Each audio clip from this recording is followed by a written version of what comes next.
பூ வச்சுக்கிறதுனால நமக்கு என்ன நலன் அப்படின்னா, பார்க்கறதுக்கு அழகா இருக்கும் அவ்வளோதானே அப்படின்னு நம்ம நினைக்கிறோம். கிடையாது. நம்ம பூ வச்சுக்கும் போது அந்த பூக்களில் இருந்து எழக்கூடிய வாசனை நமக்கே தெரியாமல் நமக்குள் பல மாற்றங்களை ஏற்படுத்துகின்றது.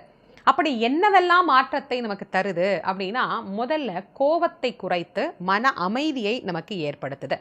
அதற்கு பிறகு நம்முடைய மூளையில இருக்கக்கூடிய நாளமுள்ள, நாளம் இல்லா சுரப்பிகள் அப்படின்னு சொல்றோம் இல்லையா? அதை எல்லாம் மிக சரியாக சுரப்பதற்கு உண்டான வேலைகளை அது தூண்டிவிடுகிறது. ஹாப்பி ஹார்மோன் அப்படின்னு சொல்லப்படக்கூடிய செரட்டோனின் போன்ற சுரப்பிகள் மிக நன்றாக இயங்குவதற்கு இந்த வாசனை, அந்த மகரந்த வாசனை அப்படின்னு ஒன்று நம்ம சொல்றோம் இல்லையா? அது மிக மிக மிக உதவி செய்கின்றது.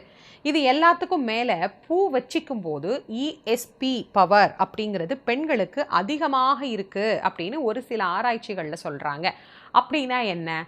கூர்த்த மதிவுடைய